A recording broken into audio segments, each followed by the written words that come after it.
And welcome to LBMA webinars. Today we have a special webinar for you that's part of our virtual summit. And to introduce our panelists and to set the scene, I'd like to hand over to our very own Neil Harby. So Neil Harby, over to you. Okay, thank you, Sophie.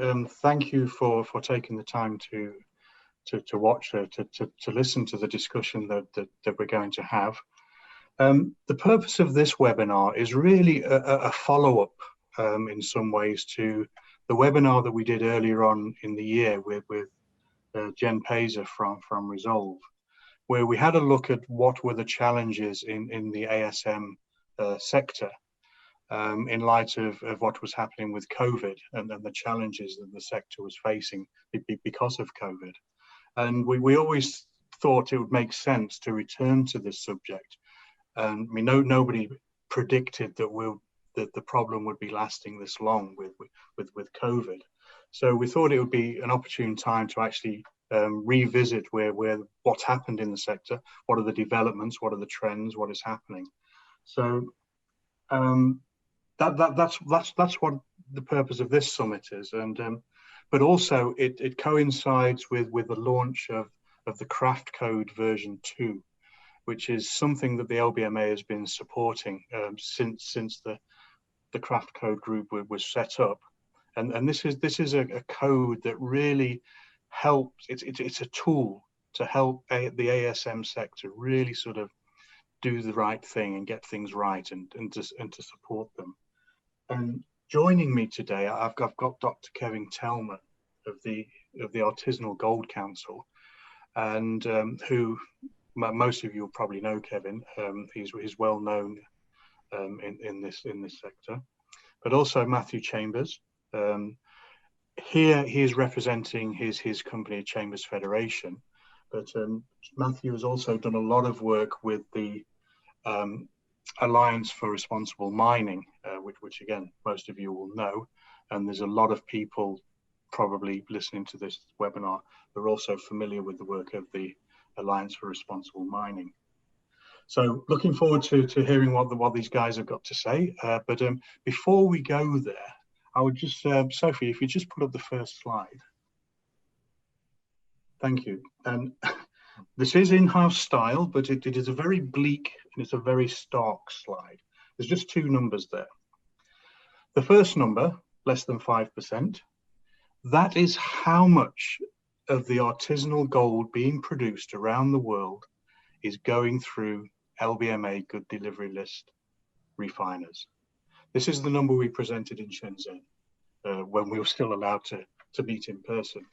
That is a very small number, and in Shenzhen there was a call for action from the LBMA, little knowing that we will be facing the COVID challenges in the new year. But it was a very small number, and we all acknowledged that it was a very small number that we needed to do something about. The other number, the less than 1%, and this was a number we presented when we launched the LBMA's Responsible Sourcing Annual Report. And if you add up all of the gold that's going through LBMA Good Delivery List refiners, less than 1% of the throughput is ASM sourced gold. Now, if that's not an opportunity to buy their gold, I don't know what is. But I just want to leave those two numbers with you. But I would now like to hand over to Kevin Telmer, and he's going to be talking about what he's seeing in the sector. Particularly, he released a piece of work halfway through this period, which really brought home to me, reading it, is the direct effect that the COVID virus was having on this sector. And that was really the price that the gold was commanding in the field. So I know Kevin's going to talk about a few other things, but I'm really looking forward to him presenting where that data is, where that data was, and where that data is now. So Kevin, over to you. Thanks very much, Neil. Nice to be on this call, Matthew and Neil. So the Artisanal Gold Council, this is a quick introduction, the agency that I lead. We like to focus on the professionalization of the artisanal mining sector and overall improving artisanal gold mining. And I think that's really what this webinar ultimately is about. I'm going to talk about some of the reasons why that's important to do. And the craft code is one of the tools that we can use to employ in service of trying to do that. So if I could have the next slide. Thank you very much, Sophie. This is just a footprint of where the Artisanal Gold Council works. It's about 1/4 of the countries, though, that have an artisanal mining sector. So that's about 20, 24 countries or so. And it's present in about 82 countries. So I want to make sure everyone's aware that this is a global issue that we're talking about. The numbers that Neil put up, the 1 in 5%, aren't for just one jurisdiction. It's 3 continents. And it's a huge and important engine of development for the rural poor. Next slide, please. So this is just, again, the way that we approach the sector. We have kind of these 5 pillars that we work on: policy and governance, finance and investment. That's very important that there is finance, like the rest of the mining industry, to make improvements. Improved practices, knowledge and awareness outreach, which includes kind of re-educating the world about what artisanal mining really is and its sort of universe of people and communities and countries. Today, we're really focusing, though, on the key thing, which is the connection between artisanal gold mining and the rest of us, which are supply chains, and how we, what kind of governance system do we use to oversee those supply chains, so-called due diligence. Thank you. Next slide. Okay, so I find this is a very interesting and powerful slide. It's a picture of what happened to the price of gold through the COVID-19 pandemic and ongoing. So it's in blue, you see the international gold price, the price that's broadcast by many different services over time, and you can see the dip in March, and then the sort of slow rise through to August, when it hit a peak around $2,000. And underneath that in orange, you see the red dots are actual data points, and the orange is kind of an approximation of those, showing the trend, the line. And you see the price and what's happened to the price for the artisanal mining sector. So before COVID-19, we had about an 8% discount. So these prices represent field buying prices for artisanal gold. So for example, if you were to go into Burkina Faso, pre-pandemic, you would be able to buy gold for about 8% below the international price. So 92% of the spot price. And then what we see is, as the pandemic hit, we see that the discount on field artisanal gold prices was dramatic, about down to 30% on average. In some cases, we saw higher than 50%. And then it's returned back up to less than it was, or the discount greater than it was pre-pandemic, to about 12%. So what's really interesting here is that all of that gold still makes it somewhere to the market. And by looking at sort of the difference between those two curves, we could say, well, the cost of getting that gold to the market pre-pandemic was about 8%. And the cost during the pandemic was about 30%. And we're at about 12% right now. So where is the missing money, is the way to look at this. And it's a huge amount of money. It's a big discount during the pandemic. And so we're looking at about $2 to $4 billion US dollars in lost income to artisanal miners and their communities due to the pandemic. Why? This is because of the low level of resilience in those supply chains. So we might use the term liquidity. Global air travel shut down. And that means that the traditional buyers of artisanal gold, who would perhaps fly their gold from Africa to Dubai, restock on cash, go back to the field and keep buying, and that was the cycle, that closed down, meant they had no money to buy gold. And so the prices start to drop, and other actors, unfortunately, can come in and exploit this, this time. So somewhere between those very low prices that were occurring and the ultimate sale of that gold to the global market, we can see that there were other people, middlemen, making money on this. And I think this is a very strong and good example of why the world really needs to build up the resilience of these artisanal gold supply chains. And that's because they provide an incredible service. They are providing wealth directly into these very needy communities in rural spots all over the world, and doing that very efficiently. So for those reasons, it's important to build resilience in the supply chains.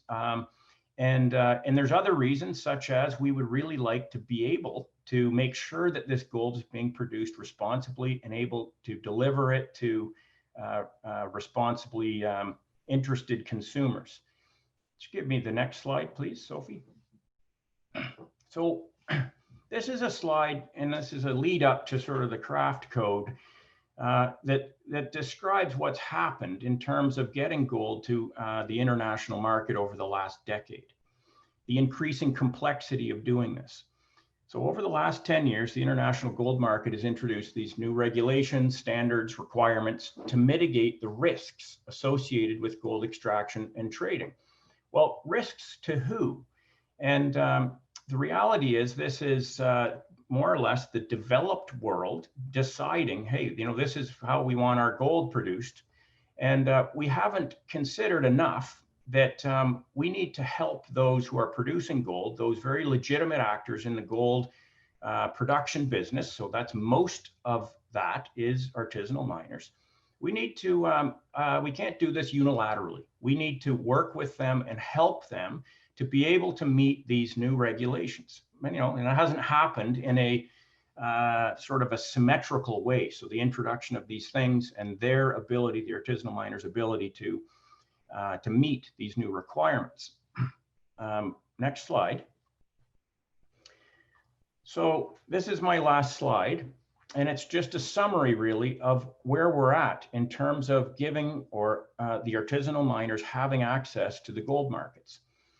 So I don't think there's any dispute that it is increasingly difficult for artisanal gold to be sold to the international market. There's a much larger amount of administration and bureaucracy involved. So a greater amount of capacity and knowledge involved in doing that.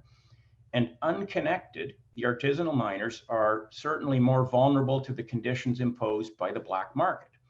In particular, including lower prices and other undesirable conditions.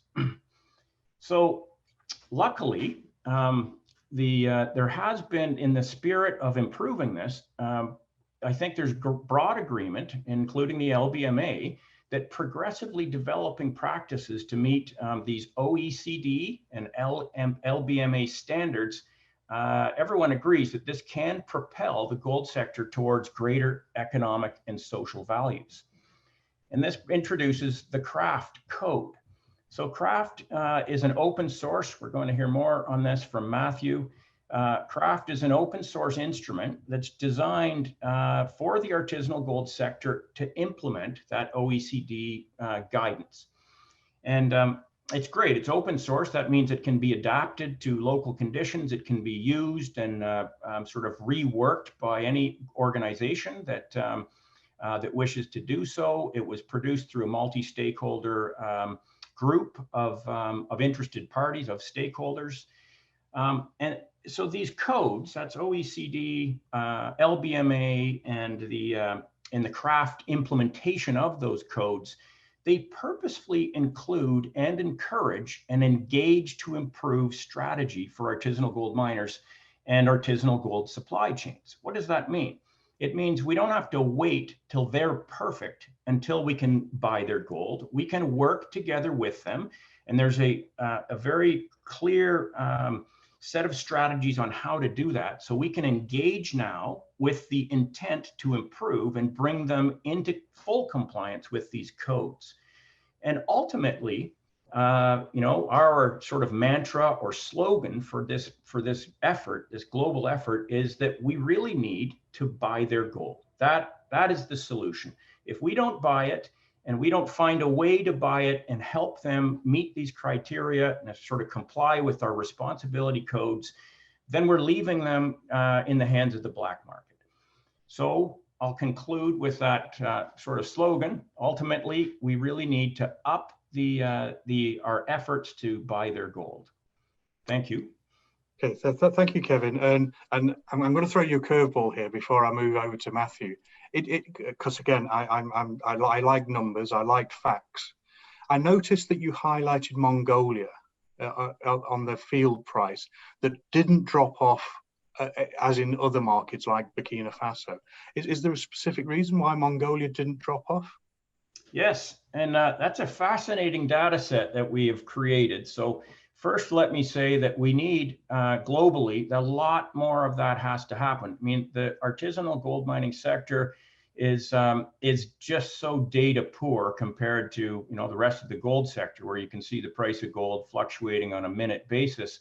There's almost no information. This field gold buying price database that we've put together, which we were kind of spurred on to do this by our impression of what's happening through the pandemic.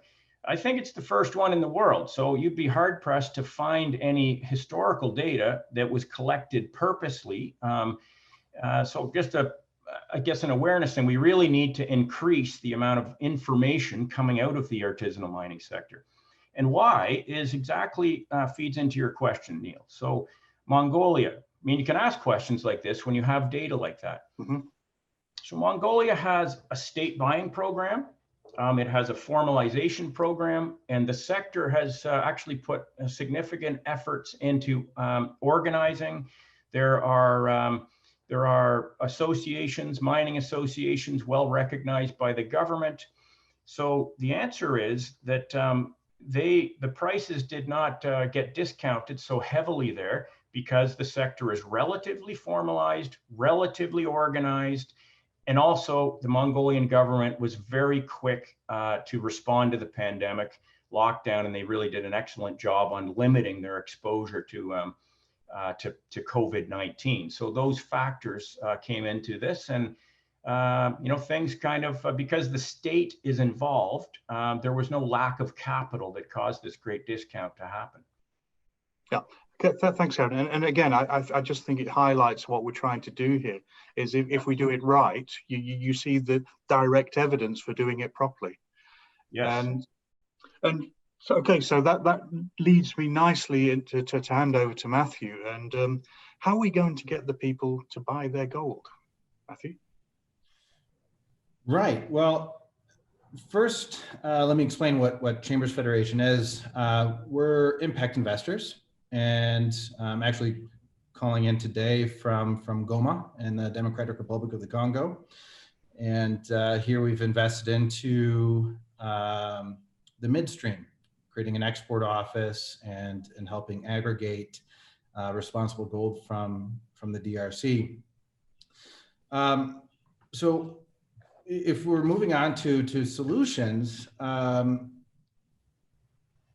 I'd say the best phrase is one that we like to use quite often, is going back to basics.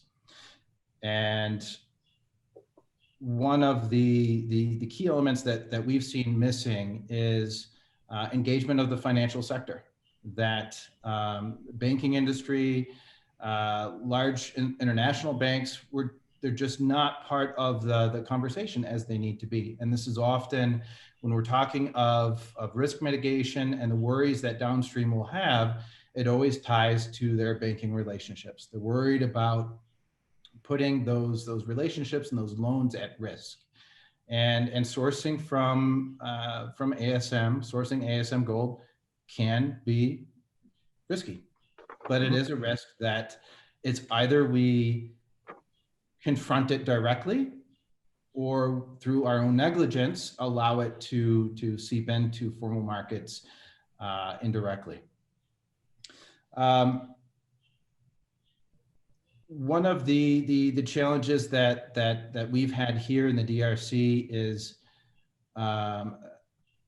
it ties in a little bit to the financial sector, but it's a lack of understanding of what the numbers look like to bring commercially viable gold to market. And we jump straight towards formalization. We jump straight towards capacity building for miners. But what if the mechanisms in a country aren't sufficient? Let's say the taxation system to commercialize gold responsibly. And so post-COVID, I think we have an opportunity to be more innovative and present solutions. Like Kevin, you were just talking about a state buying system in Mongolia. Why can't that exist here in the DRC? It used to back in 1991. Maybe this is time to revisit that type of approach. And so engaging the new administration here in DRC, but in other countries as well, where governance and tax issues are prevalent, where the need for reform and deregulation is dire. Now is the time to propose those solutions and work with our host governments to develop these things together. And of course, now is also time to take greater risk, which, yeah, we're definitely doing here. So again, taking this back to a greater focus on commercial viability, that we can't ignore the numbers and expect to scale responsible gold from areas that might be conflict affected, and ignore what the actual price will be at the end of the day. I think we also have an opportunity to focus, as we are, on local value addition. When we came here, we don't just invest into artisanal gold. We've also formalized the chocolate sector, built the first chocolate production facility in the DRC. We also have worked on formalization of the coffee sector and creating local value addition in coffee. And now we're focusing as well on creating local value addition, locally made jewelry, training women, mainly survivors of gender-based violence, to manufacture jewelry right here in the DRC. Why would somebody need to go to, say, Dubai, to the souk and buy jewelry when it's could be their gold that they're buying there anyways? Why not buy it here at home? So that's some of the opportunities that we have right now post-COVID to begin to address. But jumping into crafts, since that's what the slide that we're looking at here, from our perspective, and again, we're from the finance sector. We're not, well, we have a 12-year history in artisanal gold, starting first in Kenya and then coming over to the DRC. Craft code, as we've mentioned, is an excellent tool to use that is very adaptable to the context of the country, of even particular provinces within a country. But for miners, it's an easily understood roadmap that telling a miner, hey, you need to sell into a formal market. Well, how is that done? How do they adhere to OECD due diligence guidelines? This simplifies that and makes it very easy to understand. And from a midstream point of view, it's easier to communicate to downstream on what due diligence is, what's being implemented here in the ground. You can imagine going to a refinery and saying, oh, we have gold from the Congo, would you like to buy it? You know, that's a very complicated conversation to have. And explaining every little nuanced detail of due diligence to a compliance officer can be summed up into 2 words: craft code. And that's a common language, something that even GDL refineries will have craft code quite often. mentioned in their documentation that they're sending to their suppliers.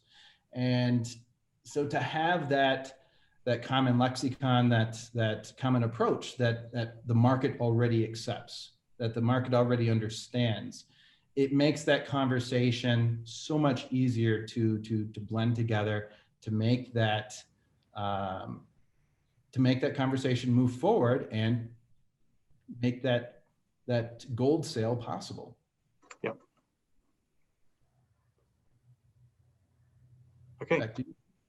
Yeah, thanks, Matthew. And I just want to pick up on a couple of points that you said here, is the engagement of the financial sector.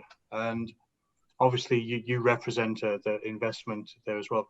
But I would just like to say that the LBMA represents, I mean, the financial institutions involved in the gold market. And we certainly, well, we've supported the craft code since its inception, and we certainly included in our toolkits that enable the refiners to source ASM gold. So while there's different aspects of the financial sector supporting ASM, one clear thing is that through the craft code is we certainly support people trying to do the right thing, and that's fairly obvious.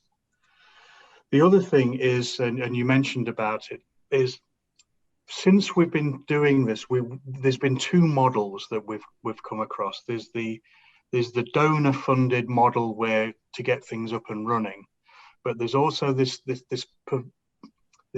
argument about should this gold command a premium, and I think we're all on the same page here, Kevin, Matthew. Don't want to put words in your mouth, but I think we're all agreed that for the long-term security of this market, it has to be commercially viable.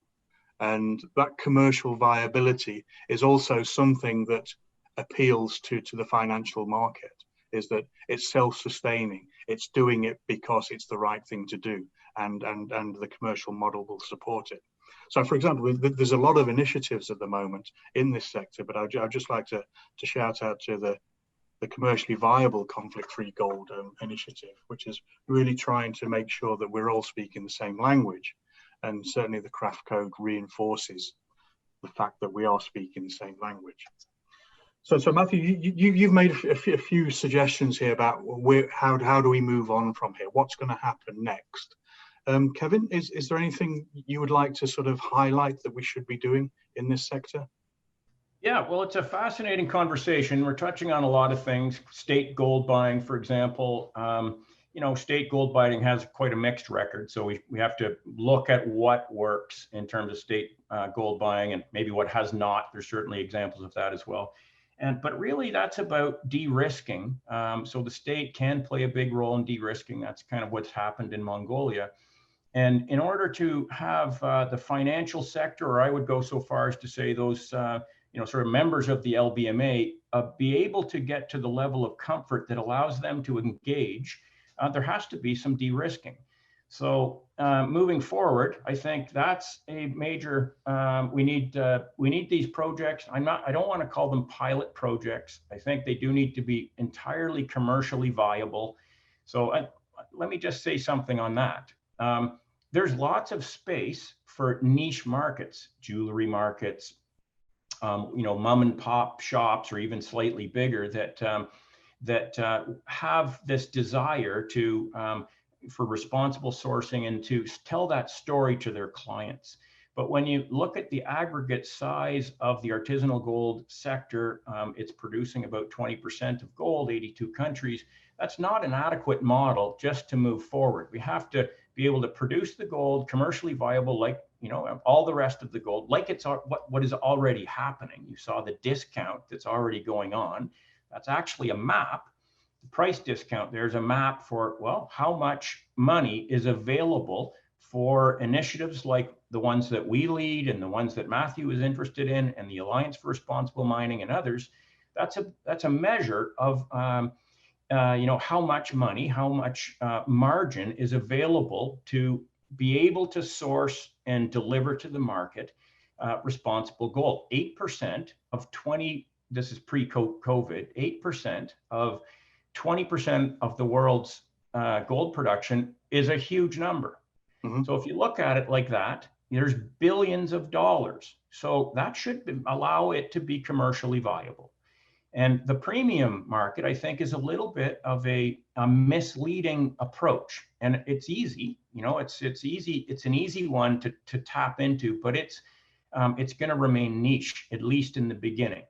And that is a bit, we don't want to chase after things that aren't going to be able to deliver at scale. We are interested in scaling up. So de-risking and I think another very important thing to move forward right now in the effort to buy their gold is that the OECD and the LBMA could really clearly elaborate to their members and their stakeholders that there is this engage to improve strategy embedded in these codes, and that you can engage with effectively zero risk for, let's say, for 6 months as you're able to explore the quality of the supply chain. And you can send in, we do this, you can go in and then start to verify the supply chain, and you recognize these risks, the ones that require you to stop, or what are called these Annex 2 risks in the OECD guidance. And if you find any of those red flag risks, you have to pull back. Otherwise, you're going to identify a set of criteria that fall into another category, which allow you to develop an improvement plan. So that'd be great if I think OECD is doing this quite vociferously, actually. And, to have LBMA and its stakeholders, I think you're also jumping in to make sure that happens. I think that would be a huge door opener for other parties to understand, to feel more comfortable to engage with the artisanal gold mining sector. Yeah, and thanks, Kevin. I don't know of anybody who I haven't spoken to, who I haven't given the message that in as long as there's no red flags, as long as there's no zero tolerance, do not disengage. That we say, stay engaged, fix the problem. But the reality has been different, though, Neil. Yes, we both know that the practice on the ground, and we can think about why, but the practice has really been disengage and stigmatize. Unfortunately, that's still happening, despite the OECD and the LBMA's support of this approach, of this strategy. Somehow the perceived risk is still too large for many of the good delivery list refiners to follow through on that. And I would say, if there's space here, I could give you my ideas of why that is. But unfortunately, there isn't space, and yes, we could speak about this for quite a while, and we have. I mean, leading up to this webinar, we've all been very open here, and we understand the challenges, but we can't control some of the challenges. If a refinery feels that the risk has got too high, they will disengage, and we've got to be supporting them. It has a lot to do with their internal capacity. I would say that's a huge challenge for them. They don't know how to even evaluate an artisanal gold supply chain. Yeah. Few of them have the internal capacity to do that. Okay, Matthew, how can we help them do that? Ooh, that's a curveball. Well, that's where craft code, exactly. And that's where craft really comes in to help communicate what's going on in the ground, what the realities are. It's open communication to get them used to and comfortable with what artisanal mining looks like. But yeah, I think back to conversations I had 5 years ago with Fortune 500 companies and their compliance officers. They were sourcing artisanal gold, but they had no clue on what risks that they had, or really how to manage their compliance. And these were compliance officers for very, very large companies. So that's not an easy answer. But as there's more and more visibility for the different projects that are going on across the world, focusing on artisanal mining. I think it's that type of engagement and webinars like this one, talking about artisanal mining, that will hopefully increase their exposure and understanding of how they can be part of the solution. Yeah, and I think you used the right word there. The transparency aspect of this is we need to talk about it. We need to be talking openly about the challenges, so that when the challenges do come up, we already know they exist, and this is how we should be dealing with them. Right. Okay, I'm conscious of time now, and I know we didn't plan this, but we discussed it before the webinar. If we could just spend a couple of minutes just discussing when we say buy their gold, who are they? When we say there, and I know both of you supplied a couple of photos, and I was wondering if we could just have a look at the photos to see who are we talking about here? Because yes, we're talking about gold, but we're talking about people. It just happens to be gold that it is the context, but we're talking about people. So if we just have a look at these photos, I think the first one's yours, Matthew. Right. So this is one of the mining villages that we have been sourcing from, and have delivered gold from this site to the United States. And it's part of BGR, which is the Federal Institute of Geoscience for Germany. This is one of their pilot sites here, and as you can see, this is a village. There's families. There's husbands that are involved in mining. There's wives that are involved in mining. There's kids that are there as well, and this isn't really that much different than say farming communities that existed not that long ago, or even still in some parts of the United States. Mm-hmm. Okay.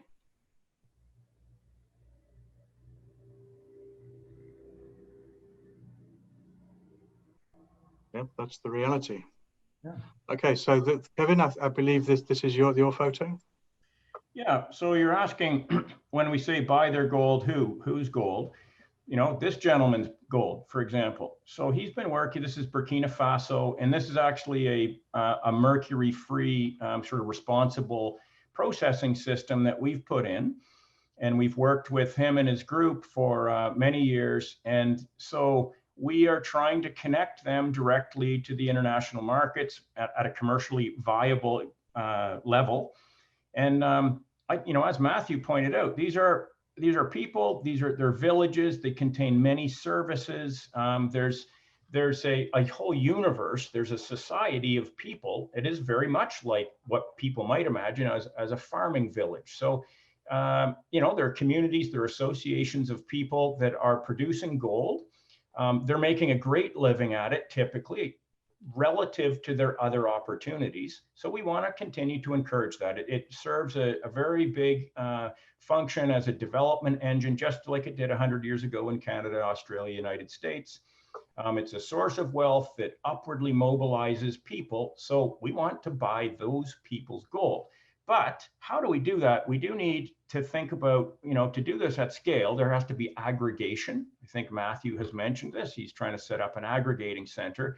And that's important. That governance system, that structure is how we can have or develop what we call a decentralized gold production system, and ensure that it's all to code. It complies with national laws. It complies with international expectations, etc. So we do need a structure. Sometimes we like to think of this as kind of like a taxi fleet. Taxis, there's fleets, and they all operate to a code. Most of the time, they operate very closely to code. And if they don't, they lose their license. So that's who we want to buy it from. And that's sort of a quick picture of how we might go about doing that. Fantastic. Okay, thank you, gentlemen, for your pictures. Thank you very much for your time. I really do appreciate it. I do appreciate that we could speak about this for a long time, because it's really important. But thank you for joining me today, and I hope we've gone a little way to getting the message out there that we must buy their gold. So thank you very much, gentlemen. Thank you, Neil and Matthew and LBMA. It's great to have the opportunity. Okay, thank you. Sophie, that's over to you. Thank you all.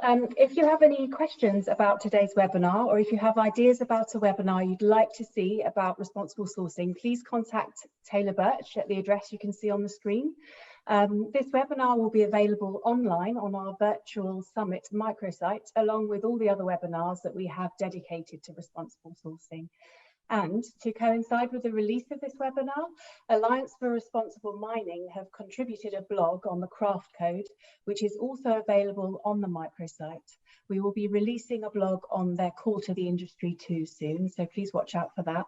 And once again, if you'd like to submit a proposal for a blog, please contact taylor.birch@lbma.org.uk. So just it remains for me to thank everyone again and enjoy the rest of your day. Bye for now.